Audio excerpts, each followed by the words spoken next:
It was a calm Saturday morning in a quiet neighborhood. The sky was clear, birds chirped softly, and the streets buzzed with life. But inside one small apartment, there lived a young couple whose love was about to be tested in the most unexpected way. Richard was a handsome man in his early 30s. He had a bright smile, deep eyes, and an energetic charm. But above all, he had one obsession: soccer. Not just any type of fan, Richard was obsessed. He could tell you the names of all the players in the English Premier League, their statistics, the matches they'd played in, and even what socks they wore. "Babe," Lydia called from the kitchen, holding a spatula in one hand. "Do you want eggs or pancakes this morning?" There was no answer. Lydia poked her head into the living room. There was Richard, already seated in front of the flat-screen TV, remote in hand, eyes glued to the screen. "Game already?" she asked, eyebrows raised. Richard smiled faintly. "Yeah, it's the big match today, and my team is playing." Lydia sighed softly and shook her head. She wasn't surprised. She was used to it. But it hadn't always been like this. When they got married 2 years ago, Richard's obsession with soccer hadn't seemed like a big deal. She even found it cute sometimes. But after a while, it started to feel like she was married to his TV and not to him. The first few months of their marriage were rough. Arguments would spark over the tiniest things: missed dinners, ignored conversations, shouting during matches. Once, Lydia had cried after Richard raised his voice at her just because she asked if he wanted water while his team was losing. "You don't understand. This is more than just a game," he had snapped. And it wasn't just once. It happened again and again. She remembered the many nights she went to bed in tears while Richard stayed up watching highlights or analyzing goals. Sometimes she would sit on the couch beside him, hoping to bond over the game. But Richard would barely notice her presence. Things got so tense that Richard's mother, Lady Rita, had to step in multiple times. "Lydia," she would say, placing her hand gently on Lydia's shoulder. "Men can be like children sometimes. Be patient. He loves you. He just doesn't know how to balance his love for football and his love for you." Lydia always smiled politely, but her heart was heavy. Love, she believed, should never feel like you're fighting for attention. One evening, the arguments reached their peak. "I feel invisible, Richard," Lydia shouted, tears running down her cheeks. "You treat soccer like it's your wife, and I'm just some stranger in the house." Richard stood, arms folded. "You knew who I was before you married me, Lydia. I've always loved soccer." "Yes, but I thought I married a man who would love me more," she whispered, voice breaking. That night, she slept on the couch. But things got better for a while. Richard started trying. He turned off the TV sometimes. He even skipped 1 or 2 matches. He bought Lydia flowers, cooked breakfast on weekends, and told her she was beautiful more often. Lydia believed he was changing. Until that day came. It was a beautiful evening. The sun was setting, casting a golden glow across the city. Lydia was in the kitchen, cooking stew. The aroma of tomatoes, onions, and spices filled the air. She stirred the pot carefully, humming softly. Then she paused. She sniffed the air. Something didn't smell right. It wasn't the stew. It smelled burnt, electrical, sharp. Lydia looked around. The kitchen was fine. The stove was working. But that smell... She walked out to the living room. "Richard," she said. He didn't answer. He was standing now. The game was on, and his team was losing. His face was tense, eyes glued to the screen. "Richard, I smell something burning." "It's not from the kitchen," she said, louder this time. Still no answer. Dear amazing viewers, how do you think Richard will respond to Lydia's call? Please keep watching to find out.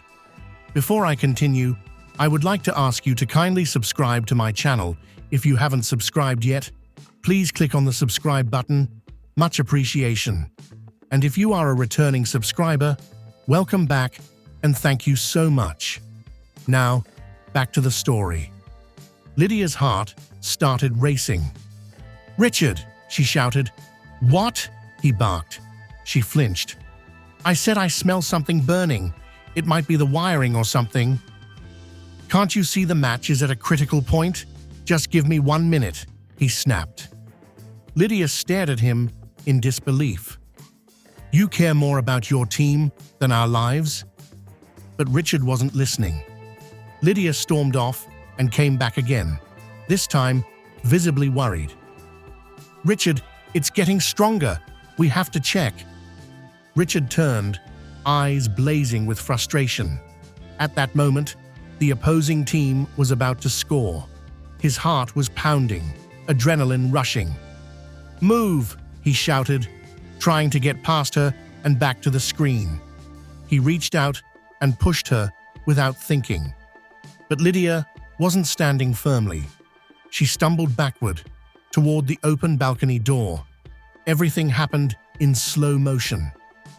"Lydia!" Richard screamed. She fell. The world went silent. A loud thud echoed from below. Richard ran downstairs, eyes wide, legs trembling. "Someone help me, please!" he cried. Neighbors came running. There was chaos, shouting, panic. An ambulance arrived. Richard sat in the hospital waiting room, his hands shaking. His eyes were red from crying.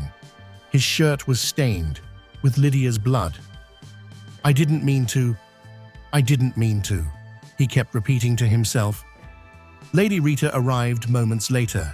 When she saw her son, she slapped him. "Are you happy now?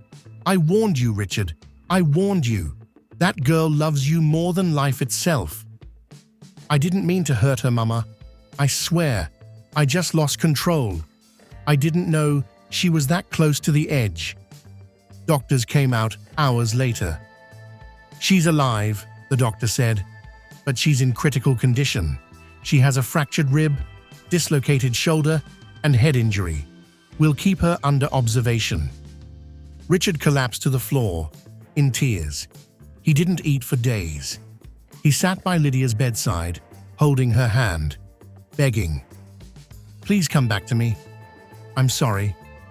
I'm so sorry." Lydia finally woke up after 3 days. Her voice was weak. Her body was sore, but her eyes were full of pain. "Why, Richard? Why?" she whispered. "I didn't mean to hurt you. I was caught up in the game. I didn't know I could go that far. Please forgive me, Lydia." She looked away. "I gave up so much for you. My dreams, my family. I chose you, Richard. I gave you everything. I'll change, I swear. No more football over family. Never again." "You said that before," she whispered. Richard broke down, sobbing. Lady Rita walked in and placed her hand on Lydia's shoulder. "He's truly sorry, my daughter, but you don't have to forgive him now.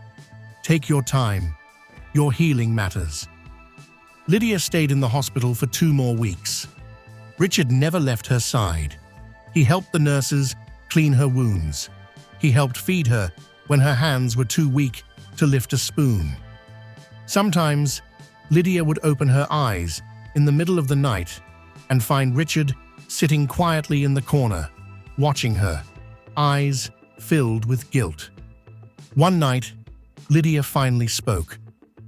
"I still remember falling. It felt like time froze." Richard looked up. "Lydia, please. I was wrong. I lost control. I let a stupid game take over my senses. I almost lost you." She stayed silent for a moment. I don't know if I can ever forget what happened, but I know you regret it. I see it in your eyes." Richard stood, walked to her bedside, and gently held her hand. "I've already sold my match tickets. I deleted all football apps from my phone. I cancelled the cable sports package. I joined anger management classes. I'm working on myself, Lydia." She looked at him, studying his face. "Why now?" "Because I realized I was losing the best thing in my life. I chose football over my wife, and I almost lost everything." There was a long pause.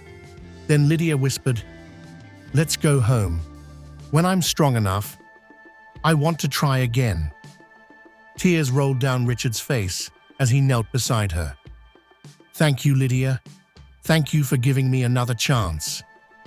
3 months later, Lydia was back on her feet, stronger than ever. Her shoulder healed. Her face carried a small scar, a reminder of the past. But her spirit remained kind. Richard transformed completely. No more football jerseys everywhere. No more screaming at the TV. Instead, he spent more time reading books with Lydia. They cooked together, took evening walks, watched old movies, and for the first time in a long time, they laughed again. One Saturday afternoon, Lydia saw Richard scrolling through his phone. She leaned over. "Football scores?" He smiled. "Nope, just looking up romantic getaway spots." She chuckled. "Look at you, a changed man." "I almost lost you, Lydia. That fear changed me."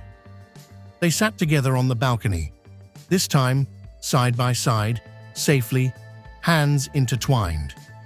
And as the sun set, casting a golden hue on their faces, Richard leaned in and whispered, "I love you more than football." Lydia smiled. "I know."